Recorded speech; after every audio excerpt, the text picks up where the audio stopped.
Hello, you wonderful people, and welcome to another episode of Super-Fanta-Fi. This being a show, we talk about TV shows of the supernatural, fantasy, and/or science fictional genre. For today's episode, I'm going to talk about episode 8 of Station 11. A lot of really interesting things went down in this episode, so let's break it down.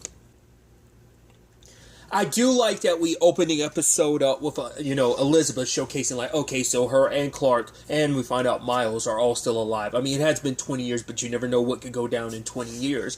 And so, she's kind of, I guess every so often, I don't know if this is around the anniversary of his death or whether she just does it every day. It might just be an everyday thing, but obviously, wishing Tyler was there with her, not knowing he's still alive and out there somewhere. But why would you even think or even hope or believe that, considering, in your heart, you believe he's gone, because you don't even want to open yourself up to though he might be alive, because it's that heartbreaking disappointment. But we cut back to Kirsten. Obviously the poison isn't in her anymore. I wonder, did she actually find an antidote, or was it Daniel because Daniel, not Daniel, I'm seeing that, I'm using the actor's real name, sorry, David, or I think at this point we could just, don't even have to go quote unquote David, but Tyler, did say she was humped over Luli for the past couple days, which that's something I forgot to take note of last episode. The cat that was with all of them back in Frank's place was named Luli, so she named it. Okay, I'm sure there's probably significance of the name Luli, but the cat's name was Luli, and also now the horse's name is Luli. So I just thought that was neat. But he had talked about the fact is that she was slumped over the horse, and he was I was trying to get her to follow me, but I never actually had a name to actually call her. And he said something interesting. It's basically that poison that bandanas used on you, that they say that it makes you see ghosts, and it's what did you see? And she's the first 100. We also end up finding out that Cody died, which, no surprise, because we kind of saw that, not even at last episode, but episode 6, we saw, Kirsten's I know, and I'm sorry, it's he was with you for a very long time, wasn't he? Because amongst any of the Undersea, he was the oldest, so, for Tyler, it was losing a really good friend, and so, but I think for them, the most important thing now is to try and get to the museum. It's try to get to your friends, try to get to Traveling Symphony. So I should also note, and I thought was interesting, he was reading her Station 11 book. He was he quotes, they quote it a little bit back and forth. He talks about the fact is he burned his years ago. I didn't realize, and maybe the detail was there and I just never noticed it. They definitely show it this episode, but maybe it was shown in episode 5, and I just didn't remember that he started the fire in the plane by lighting Station 11 on fire. He's I remember most of it, just not all of it. So now he also knows, right, that's why you didn't pick up, the Station 11 story from other kids who've left the Undersea and went off and told the tale of the prophets. No, you have your own copy. Because I think Kirsten was saying at the beginning, or maybe at a later point, that there were 5 copies in total. I was I wasn't expecting that. Because we only knew of the 2 copies. We know the one that was given to Tyler, and there's the one that Arthur ended up giving to Kirsten.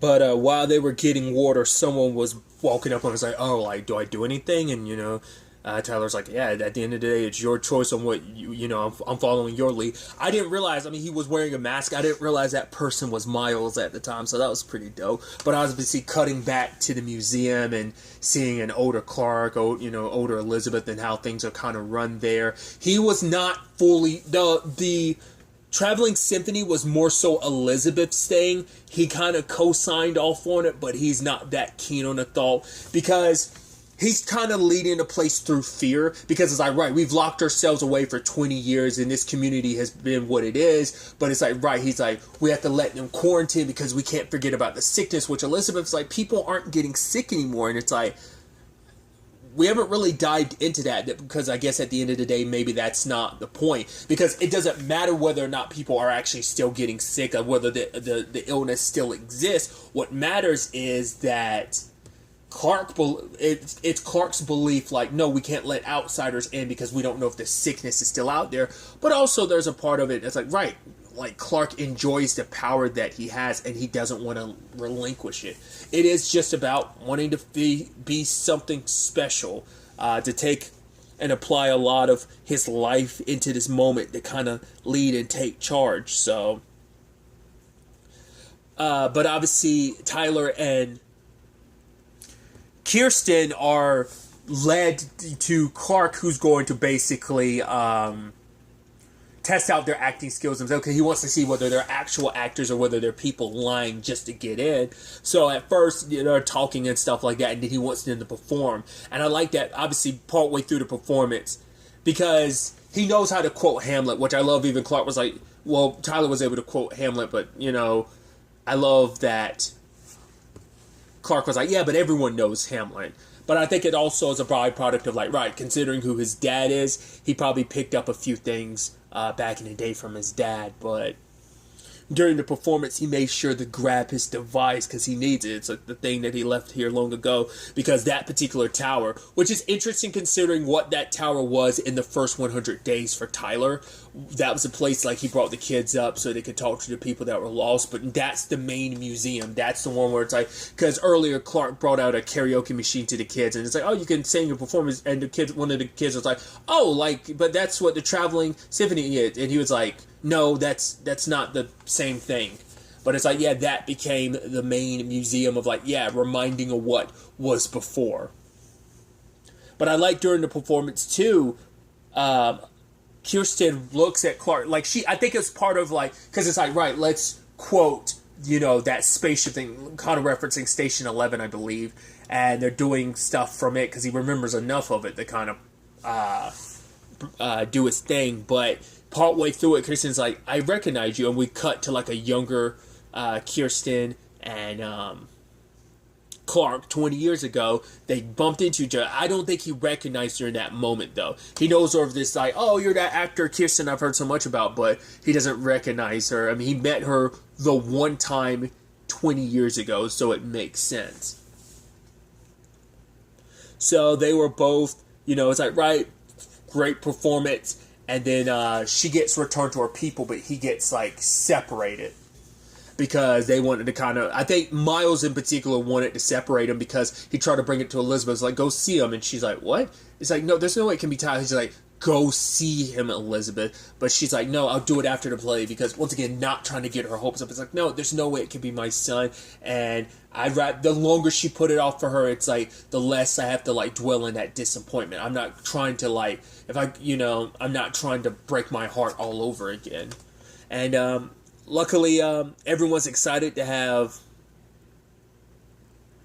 Kirsten back, and she's excited to see everyone except Sarah. And it's like, where is she? It's like, well, she had a heart attack. It's like, wait, what? It's like, well, have you seen her? It's like, well, they won't let any of us see her. It's like, well, we're quarantining. But it's like, no. We have to get out of here. This place isn't as safe as you think it is. They're like, no, there's beds, sewing machines, bathrooms. This place has everything, and you want to leave. But for her, it's like, because the traveling symphony is what she's known for the past 20 years, and 18 years. So it always being on the move is kind of our thing.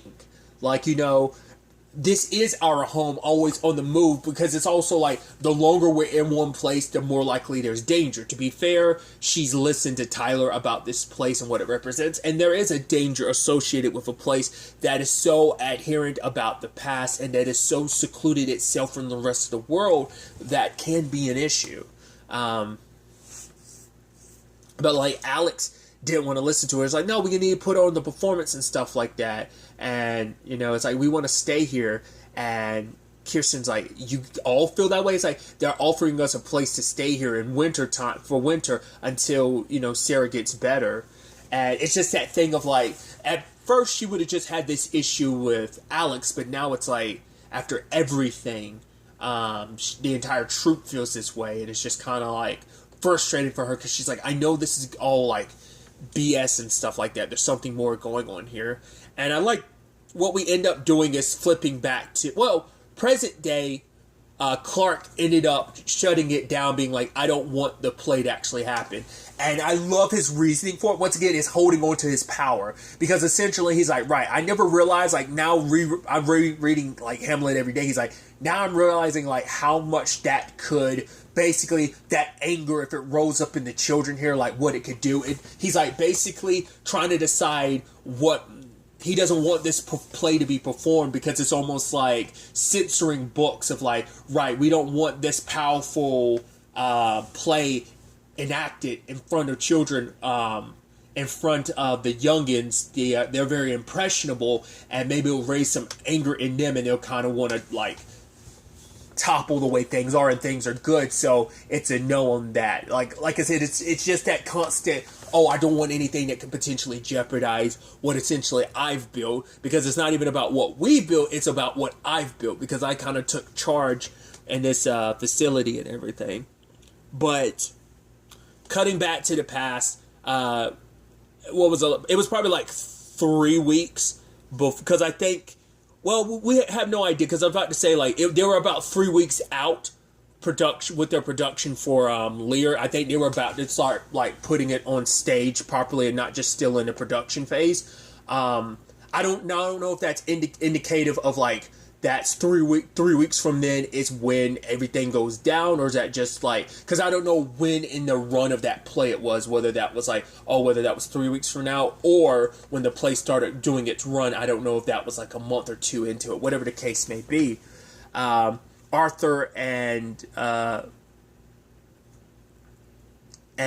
Clark reunited after so long, and it seems like this is probably their first time really being around each other since Miranda. And so they're kind of reconnecting and everything. And I think this speaks volumes about Arthur, where it's like, wait, like, you want me to go to that pancake place where we met Miranda, like, on my birthday and stuff? It's like, yeah. It's like, oh, the banana, you still got it? It's like, yeah. But, I'm 9 years sober. And he was like, oh. He's like, yeah, I literally called you on the phone when I was going through my 12 steps. It's like, bro, you have terrible memory. You're forgetting all the time, mate. Which is kind of effed up in the long run, because you're like, right, I think that kind of showcases a little bit of Arthur's selfishness of like, yeah, he kind of gets a little only concerned about himself. But I thought it was interesting, like, the back and forth between Arthur and Clark. It was almost like basically the artist versus the former artist, because Arthur's coming from the purpose of like, yeah, you don't have to have that type of job. Like, what happened to the artist who was all about performing stuff, just to show people how he felt? But it's Clark kind of being like, right, that was fine and dandy, but now it's just kind of like the real world is what it is, and I enjoy what we did, but that's not me anymore. I've left that artist side of me behind. Now he's, the CEO whisperer, and it's like, yeah, I don't like these people at the end of the day, but at the very least, they're honest. They might be dicks and douchebags, and they might be pretentious, but at least they're honest. And I think because there's a lot of lying when it comes to artists and stuff like that is kind of what Clark was getting at, because like there's so much, you're so driven by your emotions in that regard. Because he was talking about, like, Miranda. It's like Miranda, like, did her art. It was like, she was great, is what Arthur was kind of getting at. But Clark was upset, being like, no, Miranda didn't do art because she was great. Great or not, she did it because she had to do it. Which he was like, don't talk about Miranda like you know her. He's like, she was my friend too, but you kind of screwed that up the moment, you cheated on her. It's like, and he confesses, like, I never slept with Elizabeth. Everyone believed it, but I never did. And I was like, oh. So, but I think, truth be told, is there were still other underlining issues. But that's interesting to know, like, him and Elizabeth never happened until after him and Miranda broke up. But it's always that complicated thing of, like, it seems like, well, Elizabeth makes it sound like he cheated on her, but nothing ever happened between him and Elizabeth. At least he was claiming when Miranda was around. But it's always that thing of, like, chasing that first love. Like, your first and true love, like, once they're gone, you end up, I guess he kind of, like, his heart flittered afterwards. So he probably couldn't stay dedicated to Elizabeth, or, you know, because, like I said, if I remember correctly from episode 5, it was kind of like implied like he had other mistresses and stuff like that. Like, so it definitely seems like he cheated on Elizabeth, which I think is interesting, knowing that he potentially didn't with Miranda. Like I said, he's claiming he could be lying, but I don't think he'd have a reason to lie, especially in that moment. Like I said, it was just this interesting kind of like the world versus the artist. How the artist wants to view things and wants to be things, and how the world kind of like you know, Clark almost has that perspective of the world, and he kind of talks about like, right, Clark is like, Arthur, you're great. I saw you perform. You were great. The problem is you don't deserve that. You don't deserve to be as great as you have because you haven't earned it, essentially. But you are. He's like, I'm not saying this because I'm jealous or anything like that, which I still feel like there is some inkling of that, but still. But more so for him, it's like, you surround your... Because he had called him out, because it's like, right... Because Clark was responding to something Arthur had said about surrounding yourself by people who act like that, you know, CEOs and stuff like that. But he was talking about how Arthur surrounds himself by people too, because it's like, right, you surround yourself with people who aren't going to like talk back to you. They're not people that care about you. They're indifferent towards you. They'll do what you say because at the end of the day, they don't care about you. They won't call you out for your BS like a true friend would. And for him, that's the sad thing of all Arthur's fame and everything. That's what he lost, is their friendship. And then immediately afterwards, we see him, he is drinking, even though he said he had stopped, and he went on a bit of a bender, drugs and all, and woke up and ended up, like, cussing out Arthur, saying, like, right, we're not friends, I feel sorry for your son. He's like, oh, you don't want your son to meet me and stuff like that, but Elizabeth and Tyler were already there. It's like, hey, this is your Uncle Clark. And it's like, oh, he's my uncle? Yeah, him and your dad used to be friends. And then Arthur was like, no, we are friends.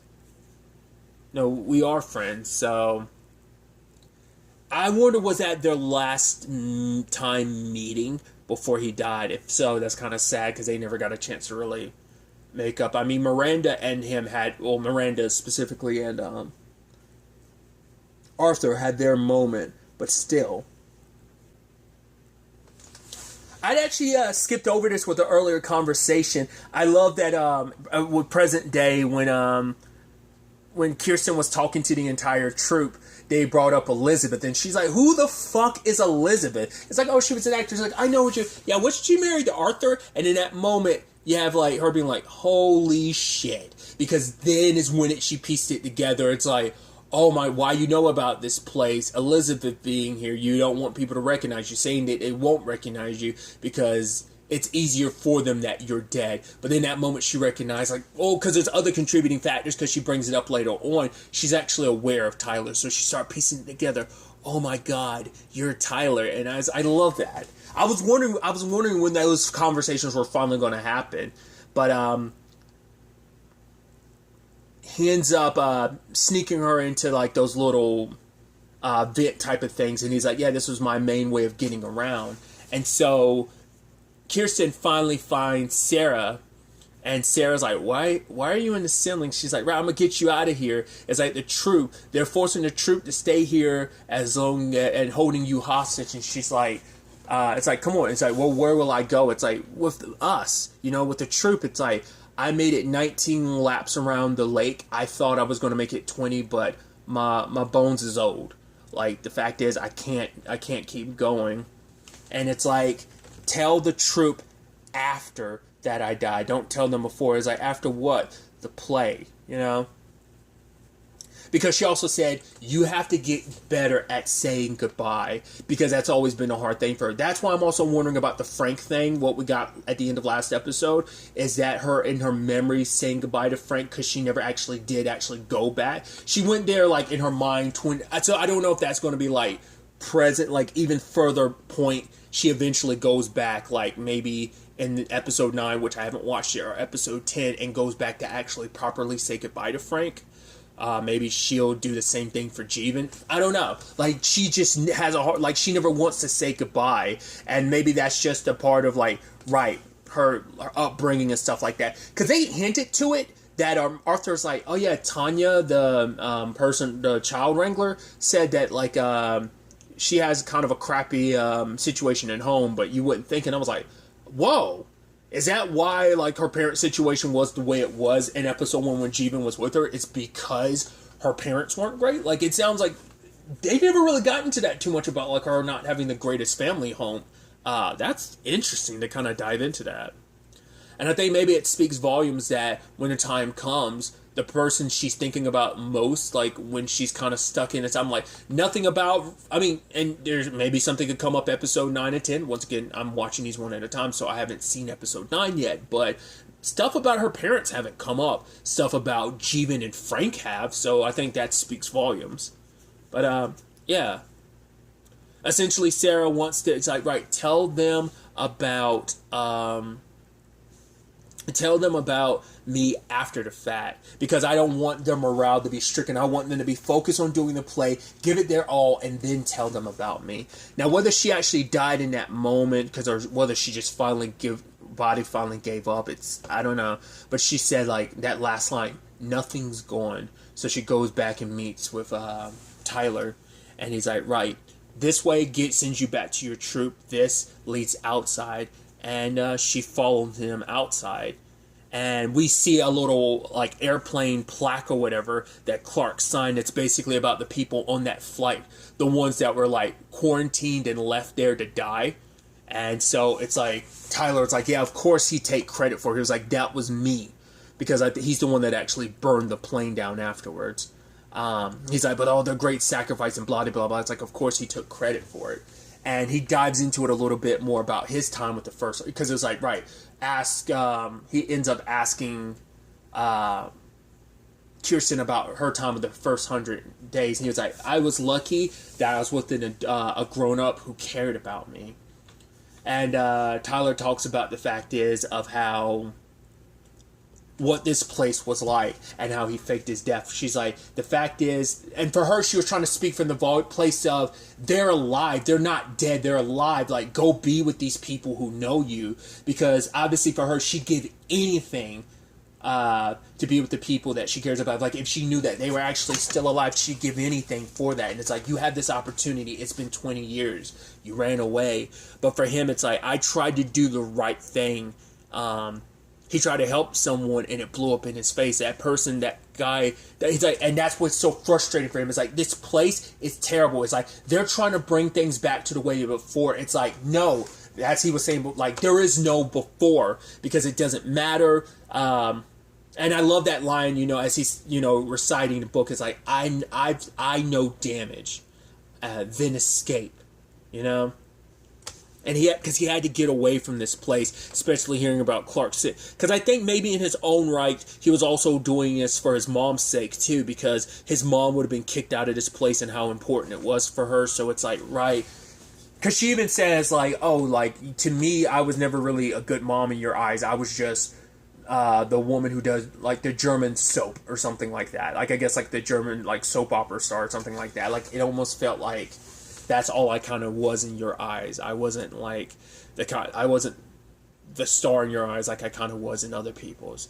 That's kind of how I interpret that. But all that he went through to kind of get here, and he was like, there was a before, but it was awful, is kind of what he was saying. And he doesn't want a reminder of the past, because, like, there is no because it's interesting. I think that's ironic. During the, like, performance they were putting on in front of, like, Miles and Clark, he had to take the position, like, from in that particular part about the past, because the past is important because everything changes. And it's like, no, he doesn't want the past. He wants to forget the past. He wants to burn it all.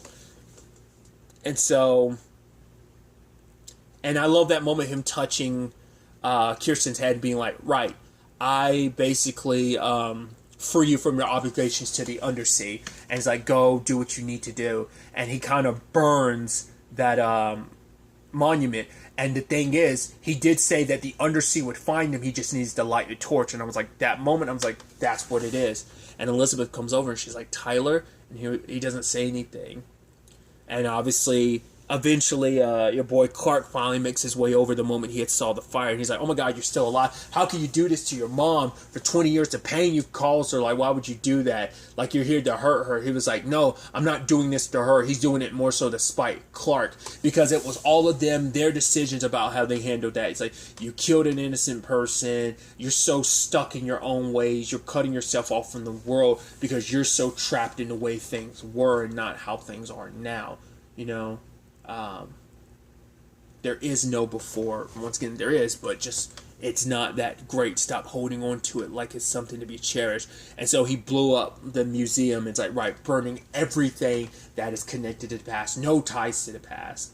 And what was it? Ben ends up knocking Tyler out, and in that moment, you know, have Elizabeth being like, he's back, and Ben's like, yes, he came back.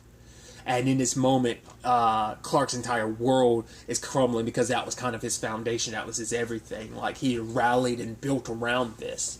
So, and Alex is among, Alex and the other trooper there, and so is Kirsten. And in that moment, she's looking at the destruction, and I think in her mind, it's like, right, I'm going to do what Sarah wanted me to do. We are going to put on this performance. They need it more so than anything after something terrible like this. So we're going to put on performance, and then I'm eventually tell everyone the truth.